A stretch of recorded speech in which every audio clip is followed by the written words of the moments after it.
Hello and welcome to today's episode. In today's episode, we will discuss about the economic role of government, economic planning in India, industrial policy and new economic policy. I am Dr. Arshia Hussain, PhD in Human Resource Management and teaching in the Center for Management Studies, Jamia Millia Islamia University, New Delhi. So let us start this with the economic role of government. The government plays a significant role in almost every country's economy. The government enacts laws, does welfare programs to help people and to ensure a smooth functioning of the economy. However, the role of the government, the nature and extent of control differ widely from one country to another, depending upon political philosophy, social attitudes, stage of economic development and behavior of the private sector and so on. The role of government is more in a socialist economy than the capitalist economy. Economic roles of the government can be classified into the following categories. First, regulatory role. The first important economic role of the government is that it regulates legal and social framework. The government frames rules and regulations relating to business, conduct of the enterprise and so on. The regulatory role of government includes A point, regulating the conditions under which individuals would be allowed to enter certain lines of business or avail public facilities and scarce resources. B point, regulating the code of conduct for business enterprises such as regulating working conditions in factories, ensuring a limit on managerial remuneration, prevention of undesirable activities and so on. C point, regulating the accrual and disposal of business income such as ceilings on dividends, income tax of business enterprises and so on. D point, regulating the relationship between various sectors of the economy in order to prevent conflict of interest or to protect legal rights or to prevent too much concentration of economic power in fewer hands. E point, government also implement administrative controls and fiscal incentives in order to regulate the economy. For instance, the government frames industrial policy for regulating the entry and location of private enterprises. Second point, promotional role. In a developing economy like India, the government also performs promotional functions such as building and strengthening infrastructural facilities like power, transportation, communications, financial resources, training, institutions and research facilities. The government also provides assistance to entrepreneurs in making best use of scarce resources, providing land at concessional price, concessional rates for power and water supply, facility of concessional rate of interest for the development of backward regions. Third point, entrepreneurial role. The government plays an entrepreneurial role by participating in business through public ownership and management of industrial and commercial undertakings. It is because of this entrepreneurial role of the government that a strong public sector is emerged in developing country like India. Even in developed countries having capitalistic economy, the defense, production, public utilities, railways, airlines and strategic industries are often owned and controlled by the government. Several objectives have prompted the government to become an entrepreneur. For example, balanced regional development of the country, promotion of capital intensive industries with long gestation periods to check private monopolies and exploitation of consumers. Fourth point, role of planning. In a mixed economy like India, the government has the responsibility of fulfilling the wants of public. The government has to achieve socio-economic objective by using scarce resources of the country in the best possible way. For this, the government lays down the natural priorities for optimum allocation of scarce resources through planning. Therefore, Planning Commission has been set up by the Government of India in 1950. The Planning Commission is entrusted with the powers of formulating, implementing and reviewing the national plans. The objective of 5-year plans is to achieve balanced regional development, rapid industrialization, generating employment, agricultural development and development of small-scale industries. In addition to this, the government is also responsible to maintain law and order, providing security, that is internal and external, and creating an economic and social environment by following a sound economic policy. Economic planning may be defined as a continuous process of taking decisions relating to a choice of alternative ways of utilizing the available resources for achieving particular goal during a specified time period in the future. The economic planning in a country is undertaken by a central authority. For example, Planning Commission. The Planning Commission is entrusted with the powers of formulating, implementing and reviewing the national plan. Economic planning may consist of the following features.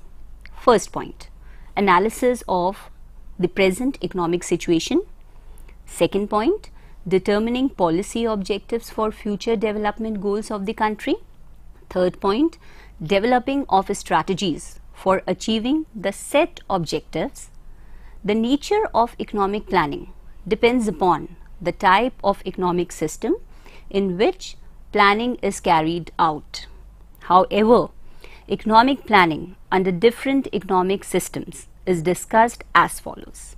First point, planning in a capitalist economy. Planning in a capitalist economy is democratic in nature. The participation of the state is limited to A. formulating the plans and B.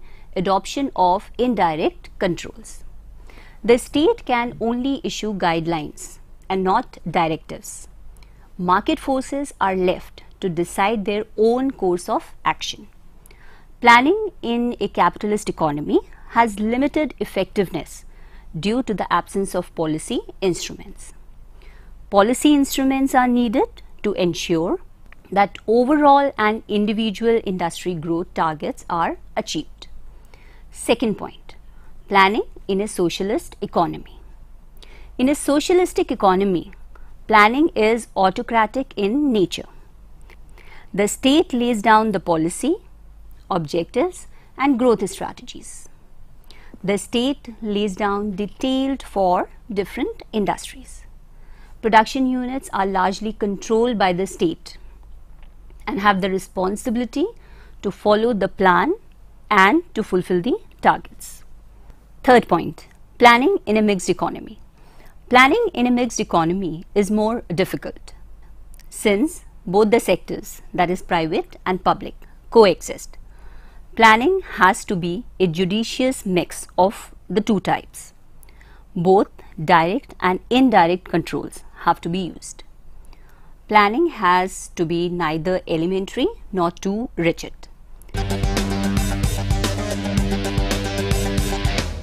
In an underdeveloped country like India, economic planning is very important due to several reasons. First point, optimum utilization of limited resources. In an underdeveloped economy, planning provides a rational basis securing the optimum combination and utilization of limited resources. Second point, identifying deficiencies. Economic planning helps to identify those deficiencies in the economy and the social structure which needs the maximum attention for the economic growth. Third point, quantitative dimension. Planning helps in identifying critical issues of development and provides a quantitative dimension. Planning helps in mobilization of financial resources. It leads to a higher degree of capital formation which otherwise may not be achievable. Fourth point, institutional changes. Planning facilitates institutional changes by drawing attention to the social requirements of growth. The process of planning and the implementation of plans increase the scope for public participation and cooperation. Fifth point, higher investment. Planning facilitates a higher investment leading to a more rapid growth rate in future. Sixth point, interrelationship. Planning helps in determining interrelationship within the national economy. This is possible with the help of planning techniques and availability of more precise statistical data. It becomes possible to judge the impact of different policies and measures.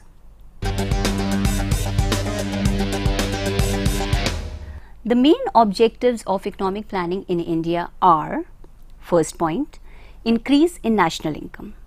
The first objective of economic planning is to achieve a higher level of national income and per capita income. This can be achieved by increasing production to the maximum possible extent. Second point, increase in per capita income. Per capita income means the average annual income per person. Planning aims to increase per capita income. Third point, full employment. Planning emphasizes in achieving full employment by providing employment to all job seekers and gradual transfer of people from low income jobs to high income jobs. Fourth point, reduction in inequalities of income and wealth. Planning aims in reducing inequalities of income and wealth by increasing the incomes of low income groups. Fifth point, reducing regional disparities. Planning aims at reducing regional disparities by setting up industries in backward areas. Sixth point, social justice. Economic planning aims to set up a socialist society based on equality and justice and free from exploitation. Seventh point, other objectives.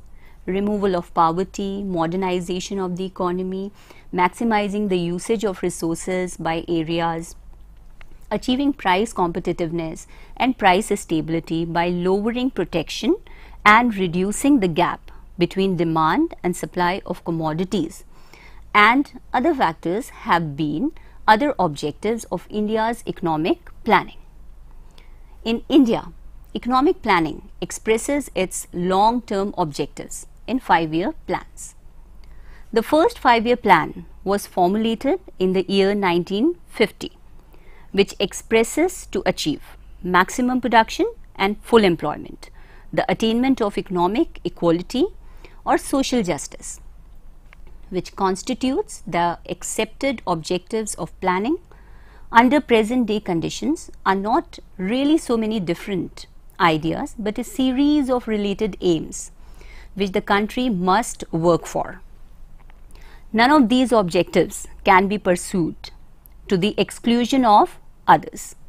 A plan of development must place balanced emphasis on all of these. Thus, economic growth, employment generation, self-reliance and social justice are the main objective of India's economic planning.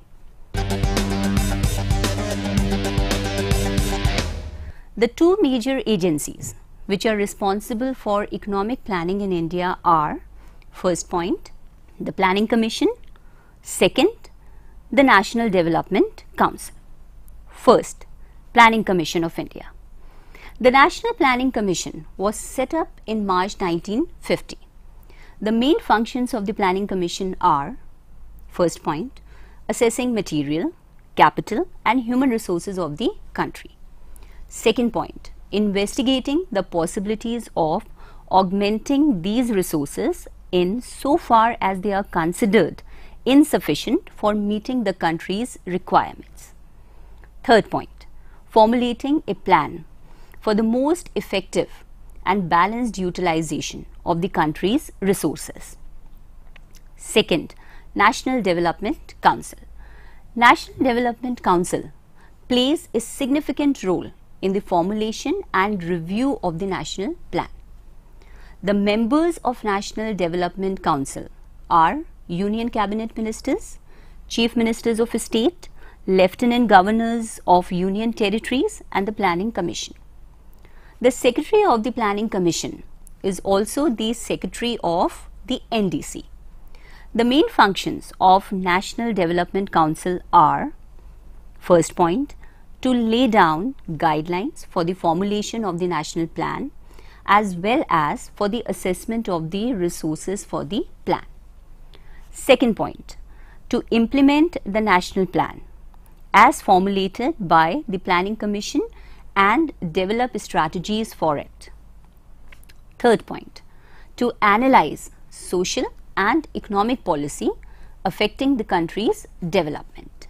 Fourth point, to periodically review the working of the plan and to recommend measures necessary for achieving the aims and targets set out in the national plan. Industrialization is the first and foremost requirement of rapid economic development of a country. Industrialization is important for the following reasons. First point, helps in the development of industries. Second point, helps in promoting agriculture, trade, transport, foreign trade, services and social sectors of the economy. Third point, helps in creating employment opportunities. Fourth point, helps to increase in national income, per capita income and standard of living of the population. Therefore, an industrial policy is required to establish a strong industrialization and to guide, regulate and control industrial development. In an economic system of the various important economic activities, industrial activity is crucial and is directly related to business. The term industrial policy refers to the government effort to encourage the development and growth of the manufacturing as well as other sectors of the economy. It is a comprehensive term covering all those principles, procedures and regulations which control the industrial undertakings of a country. The industrial policy specifies the respective roles of the public, private, joint and cooperative sectors, the small and medium and large scale industries. It influences the location, size and technology of industrial undertakings. Thus, industrial policy shapes the pattern of industrialization in the country.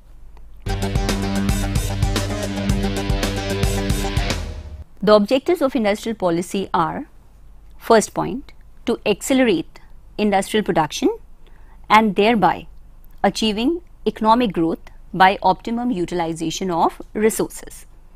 Second point, to achieve balanced regional development by setting up industries in the backward areas. The government provides various concessions for development of industries in backward areas. Third point, to make proper utilization of the domestic and foreign capital. Fourth point, to achieve coordination between small scale and large scale industries. Fifth point, to achieve cordial industrial relations.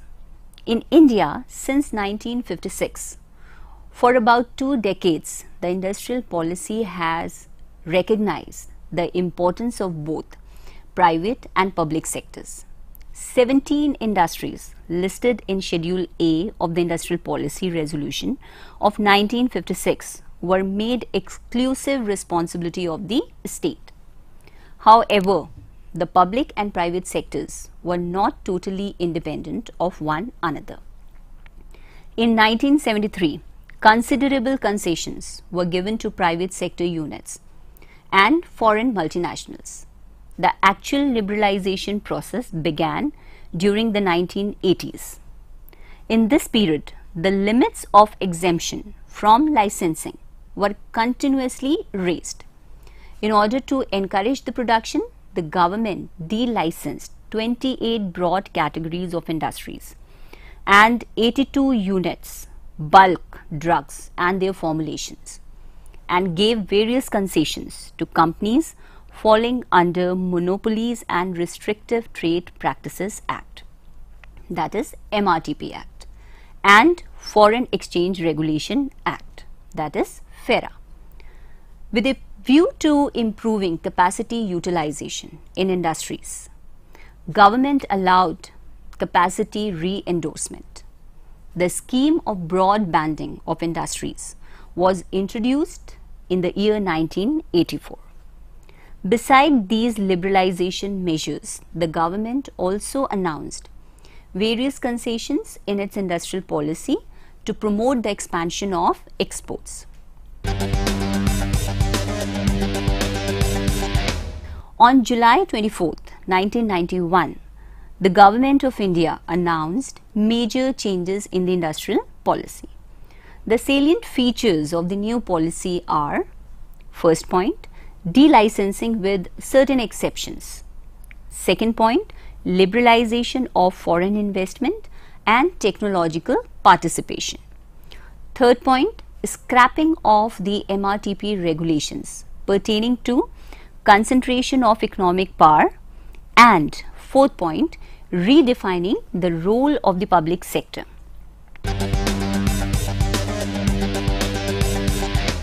The objectives of new industrial policy are to bring improvement and efficiency in Indian industries, to achieve internal competitions, to bring awareness among Indian producers, to introduce liberalization for integrating Indian economy with the world economy, to remove restrictions of investment and foreign direct investment, to prepare industries to face international challenges through the process of globalization, to improve the performance of public sector through professional management and autonomy. The new economic policy intended to reduce the rate of inflation and to remove imbalances in payment, to accomplish economic stabilization and to convert the economic policies into a market economy by removing all kinds of unnecessary restrictions. Let's have a look at the major changes that was introduced in new industrial policy in detail. Industrial licensing. Industrial licensing has been abolished irrespective of levels of investment for all industries except for a short list of industries related to security and strategic concerns, social reasons, hazardous chemicals and overriding environmental reasons, and items of elitist consumption. Areas of security and strategic concerns will continue to be reserved for the public sector. In projects where imported capital goods are required, automatic clearance will be given in cases where foreign exchange availability is ensured through foreign equity, or if the CIF value of imported capital goods required is less than 25% of the total value of plant and equipment, up to a maximum value of rupees 2 crore. There will be no requirement of obtaining industrial approvals from the central government in locations other than cities of more than 1 million populations, except for industries subject to compulsory licensing. In respect of cities with population more than 1 million, industries other than those of a non-polluting nature such as electronics, computer software and printing will be located outside 25 kilometers of the periphery except in prior designated industrial areas. The exemption from licensing will apply to all substantial expansion of existing units. Thus, the new policy has gone a long way in freeing the Indian industry from the restraints of control. Foreign capital and technology. The new policy provides for automatic approval for the technology agreements related to high priority industries within a specific parameters. In order to invite foreign investment in high priority industries requiring large investments and advanced technology approval for direct foreign investment up to 51% foreign equity in such industries will be provided.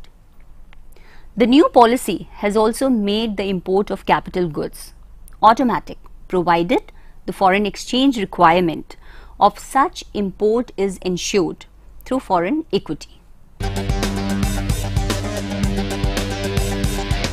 The new policy has redefined the role of the public sector. Accordingly, the number of industries reserved for the public sector was reduced down to 8. This was further reduced to 6. These 6 industries are defense products, atomic energy, coal and lignite, mineral, oils, railways, transport and minerals specified in the Schedule A to the Atomic Energy Order 1953. The new policy also proposes selective privatization of enterprises. Further, it is also proposed to close down unviable public enterprises and to bring the viable SIC public sector units under the Board for Industrial and Financial Reconstruction, that is BIFR, or a separate body that may be created on the lines of the BIFR to deal exclusively with SIC public sector units.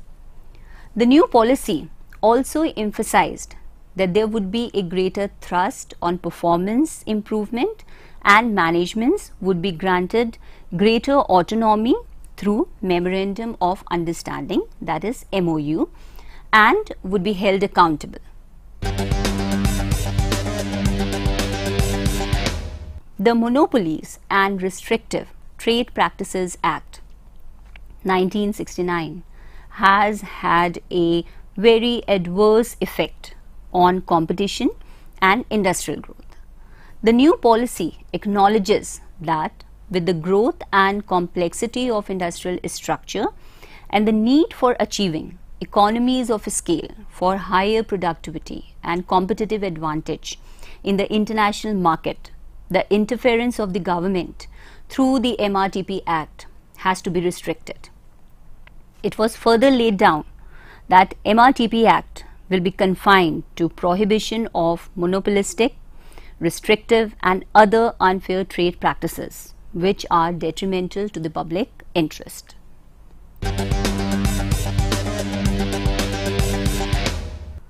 In this episode, we discussed about the economic role of government, concept of economic planning, its objectives and significance. The economic role of government is classified into regulatory role, promotional role, entrepreneurial role and role of planning in the economy. Economic planning may be defined as a continuous process taking decisions relating to a choice of alternative ways of utilizing the available resources for achieving particular goal during a specified time period in the future. We also discussed role of Planning Commission and National Development Council. Industrial policy and new industrial policy. The term industrial policy refers to the government effort to encourage the development and growth of the manufacturing as well as other sectors of the economy. The new industrial policy of 1991 has introduced wide range of economic reforms in India. It includes industrial licensing, foreign investment, public sector policy and MRTP Act. That is all for today. Hope you have understood. We will meet in the next episode with a new topic of business environment. Till then, take care. Goodbye.